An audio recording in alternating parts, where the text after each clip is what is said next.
Salut! Voici venu le temps des rires des Deschamps. C'est Deschamps, ça c'est pour les vieux qui ont la référence, du Loubi-Boulga. Et sinon, pour les autres, voici venu le temps des pronos magiques de Pierrot pour cette 32e journée. Ne me demandez pas combien j'ai fait la journée d'avant, j'en ai absolument aucune idée. 32e journée qui commence ce soir par Nice-Reims. Nice qui s'est mis dans une excellente position pour miser tout sur la Ligue des Champions en gagnant au Parc, dans les conditions qu'on sait, 3 tirs cadrés, 3 buts, et un Boulga exceptionnel. Mais bon, le résultat est là, et du coup, Nice est en bonne position, et Nice se trouve avec un calendrier encore, qui plus est, encore favorable, qui va commencer avec ce match contre une équipe de Reims, qui va sans surprise venir à l'Allianz Riviera à 10 derrière avec le bus, les douves, les barbelés et les caïmans. De toute façon, j'ai malheureusement l'impression qu'ils savent pas faire autre chose, puisque c'est même ce qu'ils ont fait à Montpellier, qui a d'ailleurs permis aux Héraultais de faire leur premier clean sheet de la saison. C'est vous dire l'impuissance offensive des Rémois. Donc, vu ce contexte, je ne peux pas dire autre chose qu'une victoire de Nice. Samedi à 17h, Strasbourg-PSG. Alors voilà, le PSG qui va certainement faire tourner de façon colossale, puisqu'on est au milieu des demi-finales et qu'en plus le PSG est bien placé pour se qualifier pour la finale. Donc il va vraiment falloir prendre aucun risque. Et là, il est même pas question de rythme, puisqu'il y a 8 jours entre les deux demi-finales, et que quand on est à plus de 50 matchs dans la saison, c'est pas ça qui va te casser ton rythme. On sait déjà que Dembélé sera pas là, mais bon, il va y avoir du Mayoulou, il va y avoir du Ndiaye, mais bon, on se souvient aussi que le PSG a perdu un seul match cette saison, et c'était avec son équipe type contre Nice, l'équipe qui a d'ailleurs la même qui a gagné à Liverpool, et qu'elle a déjà gagné des matchs en faisant jouer son équipe B comme à Toulouse par exemple.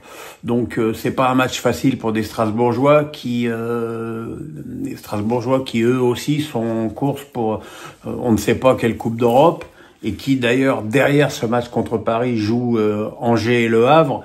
Donc c'est un match c'est presque un match bonus pour le Racing. Dans ces conditions, je vais dire match nul. Toulouse-Rennes. Alors, sans faire injure aux deux clubs, on va dire que c'est un match dont on n'a absolument rien à foutre. Et je pense d'ailleurs que même les deux équipes aussi, c'est le 12e contre le 11e. Vraiment le ventre mou du ventre mou. Bon.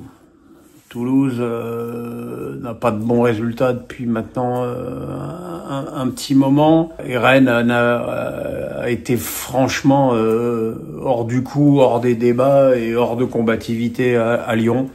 On verra. J'avouerai que même faire un pronostic sur ce match n'a pas d'intérêt. Je vais dire match nul, mais parce que je m'attends vraiment à un match nul. Saint-Étienne-Monaco.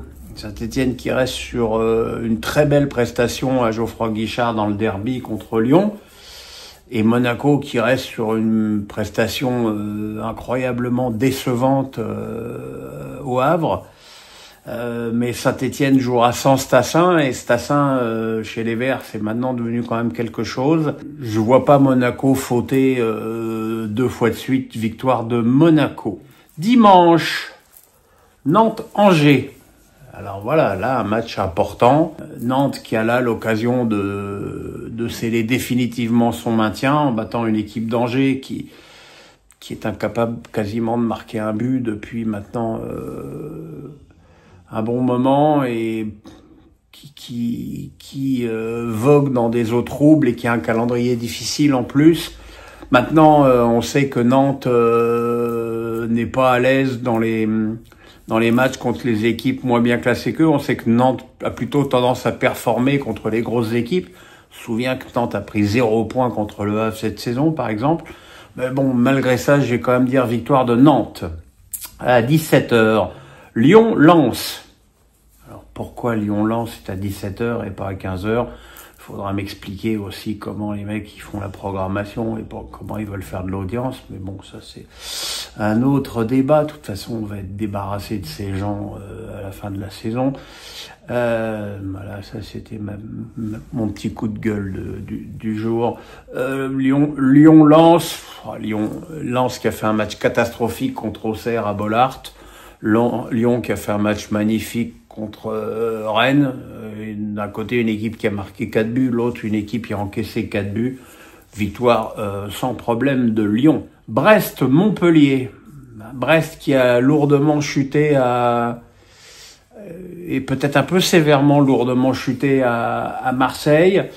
Brest qui maintenant est décroché au classement et qui est presque, enfin elle est, parce que mathématiquement ils ont quasiment plus aucune chance, dans le ventre mou.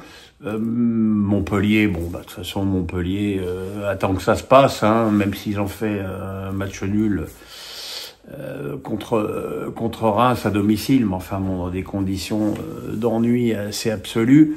Victoire de Brest. Auxerre-Le Havre, Auxerre qui est resté sur 2 défaites consécutives et qui a triomphé 4-0 à Lens. C'est une équipe sympathique, cette équipe d'Auxerre qui arrive qui défend bien et qui a des sorties de balles intéressantes, même quand Traoré est pas là. Le Havre fait plutôt un match sérieux contre Monaco, mais je vais quand même dire victoire d'Auxerre. Et enfin, le match le plus important de la journée, il sera à 20h45 dimanche, Lille-Marseille. Marseille qui a donc passé sa 2e semaine à Rome. On va voir si ça apporte quelque chose. Lille a gagné à Angers, mais a pas fait un match étourdissant. C'est d'ailleurs un peu la tendance de Lille depuis plusieurs semaines. C'est-à-dire que les résultats se maintiennent. Ils sont même plutôt très bons, puisque Lille est 3e du championnat. Mais la maîtrise n'est pas la même qu'au moment de l'automne. Même si Marseille a essuyé pas mal d'échecs en déplacement ces derniers temps, je crois Marseille est capable au moins de résister à Lille. Et je vais pronostiquer match nul pour ce match. Voilà, mes petits amis, on se retrouve samedi soir pour le débrief des 4 premiers matchs. Dimanche soir pour la suite, lundi face à Pierrot, mardi la demi-finale Inter-Barcelone et mercredi le grand match PSG-Arsenal. Voilà, portez-vous bien. Moi maintenant, je vais aller au bord de l'eau pour profiter du soleil. Et oui, c'est ça la vie de retraité, on se fait pas chier. On s'abonne. Bonsoir. Non, pas bonsoir, il est 11h15 du matin, donc pas bonsoir. N'importe quoi. Bye bye.